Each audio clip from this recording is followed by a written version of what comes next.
Dear friends, मेरा नाम सुभाष चौधरी है और मैं भारत का एक सामान्य नागरिक हूँ। आज हम बात करेंगे बहुत इम्पोर्टेंट चीज़ की, सीनियर सिटीज़न के रिग्रेट्स की।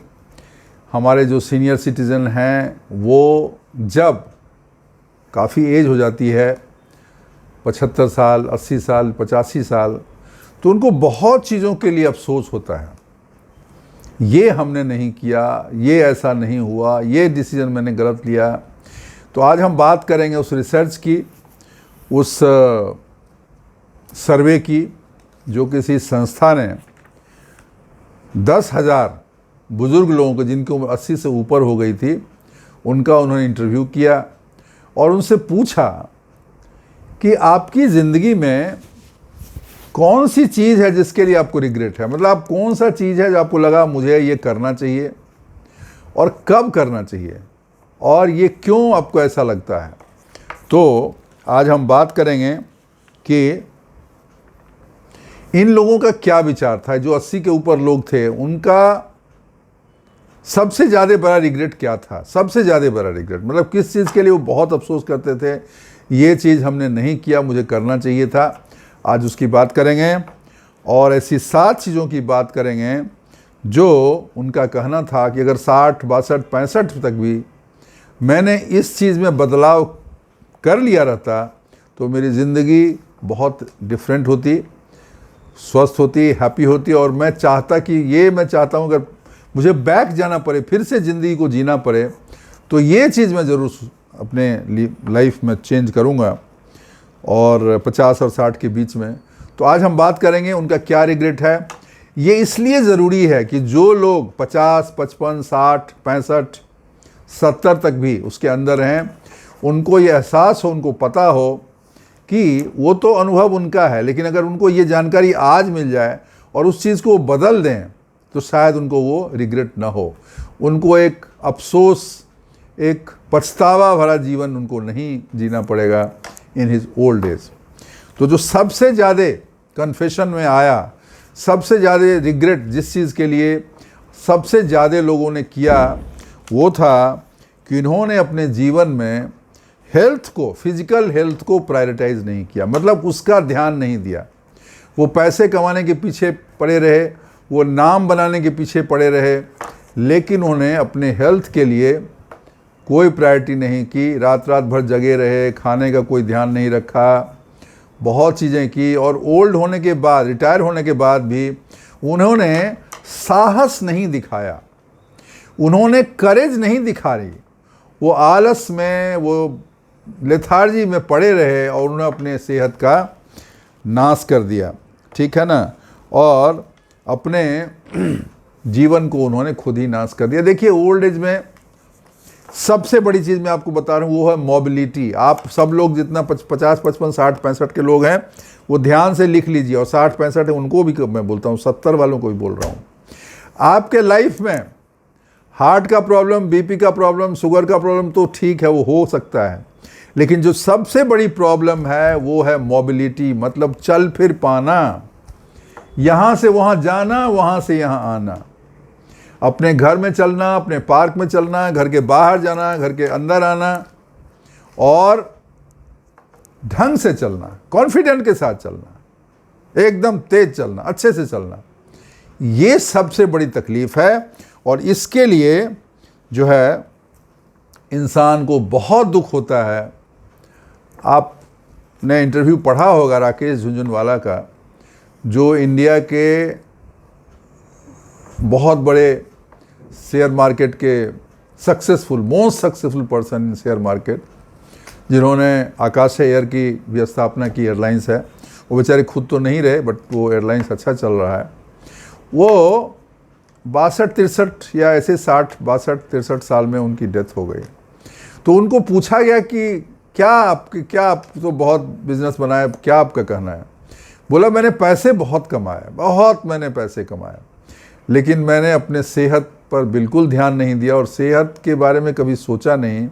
और आज मुझे अफसोस है कि मैंने ये चीज़ क्यों नहीं किया, मैंने अपने हेल्थ के लिए क्यों नहीं सोचा, हेल्थ के लिए क्यों परिश्रम नहीं किया। और इतने सब कुछ होते हुए भी आज मैं बेड पे लेटा हुआ हूँ, हॉस्पिटल में पड़ा हुआ हूँ। मेरी उम्र इतनी नहीं है कि मैं हॉस्पिटल पड़ा रहूँ, 62-63 साल तो कोई उम्र नहीं होती है। And finally he died. तो ये तो एक तो अपने ही इनकी बात में बोल रहा हूँ, और बहुत सारे लोगों से आप देखोगे, सुनोगे, बहुत बार तो ये हो रहा है कि आदमी रिटायर होने के बाद, रिटायरमेंट के बाद बिल्कुल ठीक है, नॉर्मल है, लेकिन उसको ऐसा लगता है कि मुझे अब कुछ करना नहीं है, अब मैं आराम करूँगा, मैंने बहुत काम कर लिया। फिर वो टहलने वाले नहीं जाता है, घूमने नहीं जाता है, एक्सरसाइज नहीं करता है, खाने पीने का कोई परहेज नहीं रखता है। तो शुरू में तो चल जाता है। देखिए, अगर आप कम उम्र के हैं ना, तो आप कुछ भी खाओ, कैसे भी रहो, रात भर जगे रहो, दिन भर सोए रहो, रात भर सोए रहो, कुछ फर्क नहीं पड़ता है।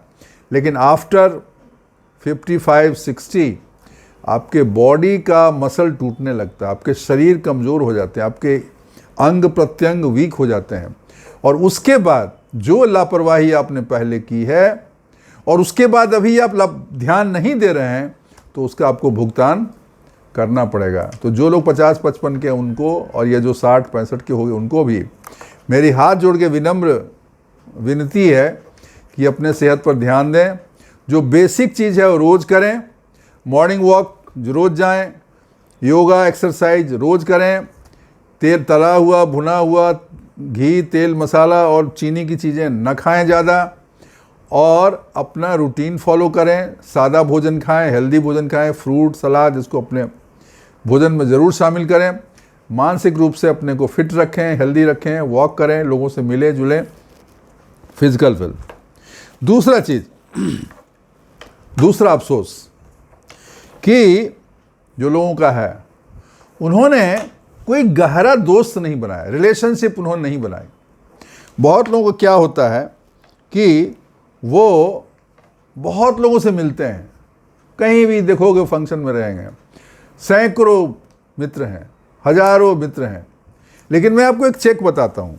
आपके अगर 1000 मित्र हैं या 100 मित्र हैं, आप कभी बीमार पड़ो तो उन सबको मैसेज करो, फिर देखो कितने लोग आते हैं।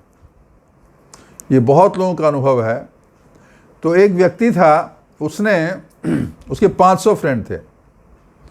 500 फ्रेंड में से जब उसने सबको मैसेज किया, तो उसमें से 20-25 लोगों के जवाब आए, अरे तुम बीमार हो गए, गेट वेल सून, मैसेज आया, मैसेज। और उसमें, और उसके मिलने के लिए मुश्किल से 5 लोग आए एक बार, और उसके पास रिपीट मिलने वाले मुश्किल से 2 या 3 या ऐसे लोग आए। तो वो जो 2 लोग हैं, जो 3 लोग हैं, वही आपके दोस्त हैं, बाकी आपको फेयर वेदर फ्रेंड्स हैं उनके। तो इसके लिए आप बहुत सारा लोगों से दोस्ती मत रखिए, बहुत लोगों से, वो सब टाइम पास वाले दोस्त हैं, उनसे ज़्यादा समय देना, उनके लिए मेहनत करना, और वो आपके पीछे आपकी शिकायत भी करेंगे। आप ही पार्टी करोगे, खाएंगे पिएंगे, पीछे जाकर शिकायत करेंगे। तो अपना समय, अपना पैसा क्यों वेस्ट करना। ऐसे दोस्तों को पहचानिए जो आपके रियल फ्रेंड हैं, जो आपके मुसीबत में आपके काम आए, और आप भी उनके मुसीबत में आप काम में आए उनके। तो फ्रेंडशिप बहुत नहीं रखना चाहिए। जो ये बुजुर्ग लोग थे 80 के ऊपर, उन लोगों का ये अनुभव था कि हमें फ्रेंडशिप बहुत ज़्यादा नहीं रखना चाहिए, क्योंकि बहुत फ्रेंडशिप रहेगा तो गहरे दोस्त पकड़ में नहीं आएंगे। 2 दोस्त होने चाहिए, 3 दोस्त होना चाहिए बस, जो सुख दुख तकलीफ सब जगह आपके साथ रहें। और लोगों ने उन पर ध्यान नहीं दिया, वो पार्टी पर ध्यान देते रहे, घूमने फिरने खाने पीने पर ध्यान देते रहे, गहरी दोस्ती उन्होंने किसी से नहीं बनाई, और उसके लिए उनको अफसोस रहा कि ये हमें करना चाहिए, ये हमने नहीं किया। तीसरी चीज़, इन्वेस्ट इन योर मैरिज। अपने शादीशुदा जीवन में इन्वेस्ट करना। इन्वेस्ट करना मतलब समय देना, केयर करना। क्या है, ओल्ड एज में खासकर हम देखते हैं कि वाइफ हस्बैंड में ना बिटरनेस बढ़ जाता है। कहीं ना कहीं उसका कारण हो सकता है कि आदमी जो है लाइफ लॉन्ग महिलाओं को थोड़ा परेशान करता है, उनको महत्व नहीं देता है और उनकी इज्जत नहीं करता है। तो महिलाओं के अंदर एक बिटरनेस बन जाती है, एक उनको मन में एक वो रहता है। इसी तरीके से बहुत फैमिलीज़ में महिलाएं पूरी ज़िंदगी आदमी को परेशान करती रहती हैं, उनको अपमानित करती रही, उनको तकलीफ़ देती रहती, उनका कोई रिस्पेक्ट नहीं होता है, तो आदमी के मन में भी एक बिटरनेस आ जाती है। तो जब वो बिटरनेस रहता है व्हेन यू बिकम ओल्ड, तो वो प्रकट ज़्यादा हो जाती है। जो दबा हुआ जो दुख है, जो दबा हुआ फ्रस्ट्रेशन है, वो निकलने लगता है, क्योंकि भय कम हो जाता है, क्योंकि बच्चे भी हो जाते हैं, तो एक सपोर्ट भी आ जाता है। तो ये एक बड़ी तकलीफ़ है। ओल्ड एज में महिलाओं को अपने पत्नियों के पति के प्रति और पतियों का अपने पत्नियों के प्रति, उनमें थोड़ा मतभेद रहता है। कुछ, सबकी बात नहीं, बट काफ़ी सारे लोगों को उनमें मतभेद रहता है, उनमें आपस में अंडरस्टैंडिंग नहीं रहती है, और बहुत बार तो उनका बहुत ज़्यादा मतभेद बढ़ जाता है, और वो उनके दुख का कारण है। तो ये अच्छा नहीं है। इसलिए ज़रूरी है कि अगर आप जब यंग हैं, 30 के हैं, 40 के हैं, 50 के हैं, 55, उन 60 के भी हो गए, you should care for your spouse.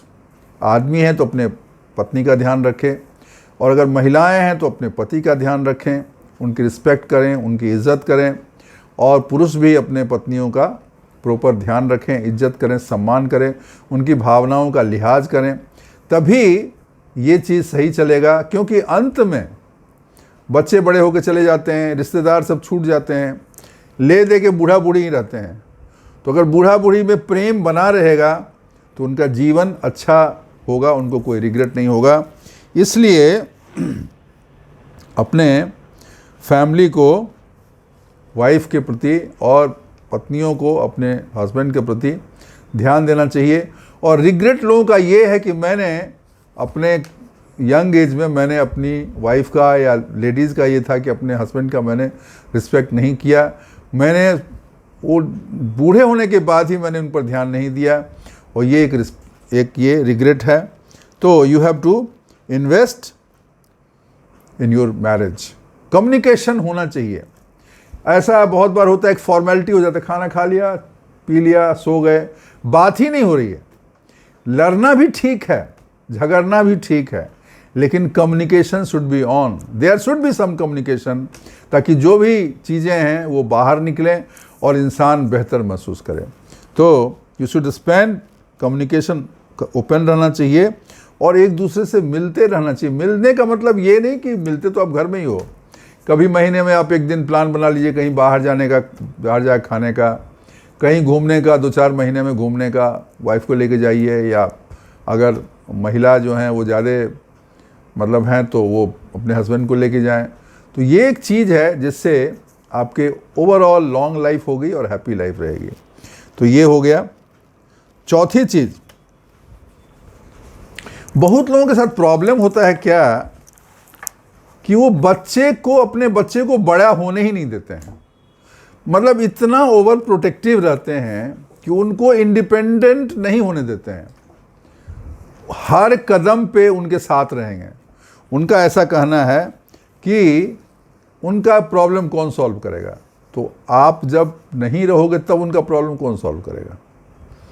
आप आज हो, आप हमेशा तो नहीं रहोगे। आपके बच्चे आपसे 20 साल, 25 साल, 30 साल छोटे हो सकते हैं, तो आप तो 10 साल में अभी 60 साल के हो गए, या तो आप तो अभी 10-15 साल, 20 साल जो भी निकल जाओगे, लेकिन उनका तो जीवन अभी है। और अगर आपने हमेशा हर चीज़ के लिए उनको आप अपने पे डिपेंडेंट कर दिया है, तो जब वो बुज़ुर्ग हो जाएंगे, जब वो 40, 45, 50 साल के हो जाएंगे, जिस समय में नई परेशानियां झेलने की न ताकत होती है न ट्रिक आता है। व्हेन पीपुल आर यंग, जब 20 साल का आदमी होता है वो लड़ सकता है, प्रॉब्लम सॉल्व कर सकता है, समस्याओं को झेल सकता है। तो जब उसको झेलने का समय था, जब उसको सीखने का समय था, जब आपको उसको स्ट्रगल करने का टाइम था, आपने ओवर प्रोटेक्शन दे के, ओवर पेरेंटिंग करके उसको वो मौका ही नहीं दिया, और बाद में आप फ्रस्ट्रेट हो गया, यार ये लड़का ऐसा हो गया, ये काम नहीं करता, इससे होता नहीं है। You are the reason. इसीलिए ज़्यादातर लोगों का ये कंप्लेन था कि हमने अपने बच्चे को ओवर प्रोटेक्ट किया, और ओवर प्रोटेक्शन की वजह से उनका ग्रोथ स्टंटेड हो गया, मतलब उनको कॉन्फिडेंस नहीं आया, प्रॉब्लम सॉल्विंग कैपेबिलिटी डेवलप नहीं हुई। प्रॉब्लम सॉल्विंग कैपेबिलिटी तभी डेवलप होगा जब इंसान उस प्रॉब्लम को खुद रूबरू फेस करेगा, गिरेगा, उठेगा, लड़ेगा, भिड़ेगा और सफल होगा। लेकिन वो मौका आपने नहीं दिया, हर जगह आप अपना छाता लेके चले गए, तो फिर he will not be independent. So let your children be independent. उनका सजेशन है कि जब आप यंग हो, जब आप 40, 45, 50 साल के हैं और जब बच्चे आपके बड़े हो रहे हैं, 15 साल, 20 साल, 25 साल, उनको इंडिपेंडेंट होने दो, उनको छोड़ दो इंडिपेंडेंट, उनको करने दो। कुछ गलतियां करते हैं तो करने दो, उनको तकलीफ हो रही होने दो, उनको बोल लो कि जब तुम्हें ज़रूरत होगी मेरे पास आओ, लेकिन लेट देम हैंडल, उनको अपनी प्रॉब्लम खुद सॉल्व करने दो। नहीं तो वो आप पे बोझ हो जाएंगे। मैंने कई जगह बोला है, your children either may be asset और a burden to your life, it is your decision. आप अपने बच्चे को एक एसेट बनाना चाहते हैं या एक बोझ बनाना चाहते हैं। अब जो लोग बहुत ही ओवर पेरेंटिंग करते हैं, हर कदम पे खड़े रहेंगे, हर चीज़ में उसके सपोर्ट में खड़े हो जाएंगे, हर चीज़ करने के लिए खुद ही करने लगेंगे, खुद ही करने लगेंगे। कोई बच्चा खाना खा रहा है, अब उसका थाली खुद ही धोने लगेंगे। अरे उसको धोने दो ना, कल को उसको खुद धोना पड़ेगा। तो तुम कितना दिन धोओगे? अगर वो आज धोते रहोगे तो अब बर्तन धोना भी सीख नहीं पाएगा, खाना बनाना भी नहीं सीख पाएगा, रोड पे चलना भी नहीं सीख पाएगा, रोड पे किसी से लड़ाई झगड़ा हो गया उसको हैंडल करना भी नहीं सीख पाएगा, बीमार हो गया तो इलाज कैसे कराएगा, पैसे की प्रॉब्लम्स को कैसे सॉल्व करे, वो कैसे सीखेगा जब आपने उसको मौका ही नहीं दिया। ये एक बहुत इंपॉर्टेंट चीज़ है जिसमें अधिकतर लोगों ने कहा उन्हें रिग्रेट है कि हमने बच्चों को ओवर पेरेंटिंग करके उनको इंडिपेंडेंट बनने नहीं दिया। That is the fourth. चौथा, बहुत लोगों का क्या होता है, रिटायरमेंट के बाद वो इंटेलेक्चुअली डेड हो जाते हैं। मतलब बस उनको लगता है कि अब हो गया जो हो गया, अब मुझे बस दिन काटना है। नाउ ये गलत है। अपने ब्रेन को एक्टिव रखने के लिए आपको कुछ ना कुछ काम करना चाहिए। रिटायरमेंट का मतलब ये नहीं होता है कि लाइफ से रिटायर हो गए, आप जॉब से रिटायर हुए हो, but you should try to find out some work. आप कुछ काम करिए, कोई स्किल सीखिए, कोई लैंग्वेज सीखिए, कोई कम्युनिटी सर्विस करिए, कोई सोसाइटी ज्वाइन करिए जहां आप काम करें और रेगुलर करें, रूटीन से करें। क्योंकि ऐसे वन टाइम कुछ करने से नहीं होगा, उसको एक कंटिन्यूटी होनी चाहिए। इससे आपका ब्रेन एक्टिव रहेगा, आपका मन सबल रहेगा, आपका कॉन्फिडेंस बना रहेगा कि यस आई एम यूजफुल। दो चीज़ें होंगी, पहली तो आपको ये लगा कि आई एम यूजफुल, आपको ये फीलिंग होगी, और दूसरी चीज़ काम करते रहने से आपके शरीर और आपके मन के ब्रेन के जितने पार्ट पुर्जे हैं सब चालू रहेंगे, जिससे आपकी लाइफ भी लंबी होगी और आप स्वस्थ भी रहोगे और खुश भी रहोगे। It is very important. इसके लिए आपको सोशल इंगेजमेंट करना चाहिए। पैसिवली बैठ के बस मोबाइल देख रहे हैं, रील देख रहे हैं, वीडियो देख रहे हैं, टीवी बैठ के देख रहे हैं, ऐसे बेमतलब की बात कर रहे हैं, that will not add anything your life. ये चीज़ें आपके जीवन में कुछ ऐड नहीं कर रहा है, बल्कि आपके पास जो भी है वो सब ड्रेन कर रहा है। तो इस चीज़ पर ज़रूर ध्यान दीजिए। बहुत लोगों के साथ प्रॉब्लम है और बाद में आप पछताओगे। अगर 80-85 साल भगवान करे उससे ऊपर आपकी उम्र हो, उस समय आपको अफसोस होगा कि मैं इतना सुस्त क्यों बन गया, मैंने अपने तरफ से कुछ प्रयास क्यों नहीं किया। तो आज मैं आप सबसे रिक्वेस्ट कर रहा हूं कि प्रयास करिए, एक्टिव रहिए, मेंटली, इंटेलेक्चुअली, फिजिकली, हर तरीके से एक्टिव रहिए। छठी चीज, एक चीज होती है, लोग प्लान करते हैं, जब ये हो जाएगा तब मैं ये करूंगा, ठीक है ना। उनका प्लान रहता है, मुझे कहीं जाना है, इंडिया टूर पे जाना है मान लीजिए। अब वो टूर पे जाना है, वो 5 साल, 10 साल, 15 साल से टल रहा है। बहुत बार तो ऐसा होता है कि फैमिली में मियाँ बीवी हैं, अभी जब वो ऐसा हमने कहीं पढ़ा था कि उनका था कि हमें बाहर जाना है, एक विदेशी जोड़े की बात है, उनको कहीं कैलिफोर्निया घूमने जाना था, लेकिन फैमिली का प्रॉब्लम, फाइनेंस का प्रॉब्लम, बच्चों की समस्याएं, इंगेजमेंट, जॉब, उस चक्कर में हमेशा टलता रहा। जब वो रिटायर हो गए तब भी वो चीज़ टलता रहा, लेकिन जब 70 साल के हुए तो उन्होंने प्लान बनाया, टिकट किया दोनों लोगों ने, लेकिन कैलिफोर्निया जाते उससे 2 महीना पहले वो जो व्यक्ति थे उनकी वाइफ की डेथ हो गई। अभी 2 महीना पहले डेथ हो गई, टिकट तो कटा हुआ लेकिन वो जा नहीं पाए। कहने का मतलब ये है कल क्या होगा नोबडी नोज। कल आपके शरीर चलेंगे नहीं चलेंगे, आपके पास पैसा रहेगा नहीं रहेगा, आपका मेंटल फिटनेस कितना रहेगा, मूव अप कर पाओगे नहीं कर पाओगे, नोबडी नोज। तो अगर कुछ दिमाग में प्लान है कहीं जाने का, कहीं घूमने का, या कुछ करने का, कुछ सेलिब्रेट करने का, इसके लिए उसको पोस्टपोन मत करिए, उसको टालिए मत। ये हो जाएगा तब मैं करूँगा, इसके बाद करूँगा, क्योंकि वो कल कभी आता नहीं है। आज अभी जितना जल्दी हो सके उन सपनों को पूरा करिए, अपने मन को एक शांति दीजिए और प्रसन्नता का भाव लीजिए। तो दोस्तों ये हो गया छठी चीज। और सातवीं चीज बहुत इंपॉर्टेंट है। हर इंसान को जाना है, जो इस दुनिया में एक ही सत्य है कि जो भी पैदा हुआ एक दिन मरेगा। तो जब मरेगा उसको आप रियलाइज करो कि मैं भी मर जाऊंगा एक दिन। तो मरने से पहले जो भी काम करना है उसको आज ही कर लो। इस चीज़ को रियलाइजेशन अपने आप में एक बहुत बड़ी शक्ति है। मैं मरूंगा तो फिर मैं अभी से अपना सब ठीक ठाक से रखूंगा जो भी है उसको मैं, जो भी मेरी प्लानिंग है उसको मैं आज ही उसको एग्जीक्यूट कर लूँगा। मेरे पास अभी बहुत समय है, अभी तो अरे मैं अभी फिट हूँ, मैं तो, you never know, you are fit today but your death date is decided by God. वही सब तय करता है। आप कोशिश कर लो, अच्छा है, कोशिश करना चाहिए। तो उस चीज़ को टालिए मत। तो मृत्यु एक सच्चाई है, उसको महसूस करना चाहिए और उस चीज़ को जानकर ही अपने सारे कार्यक्रम करने चाहिए। तो उससे ये भी चीज़ होगी कि आपको जो भी पेंडिंग चीज़ें आप जल्दी करोगे। और सच्चाई को जानने के बाद इंसान ज़्यादा सतर्कता के साथ रहता है, ज़्यादा बेहतर ढंग से अपनी ज़िंदगी को चला सकता है और ज़्यादा खुश तरीके से वो रह सकता है, क्योंकि वो सच जानता है। तो ये 7 रिग्रेट्स हैं जो बुज़ुर्गों के हैं, जो उन्होंने शेयर किए, रिसर्च, जिन्होंने भी रिसर्च किया, जिन्होंने भी सर्वे किया, तो ये आपके साथ हमने शेयर किया।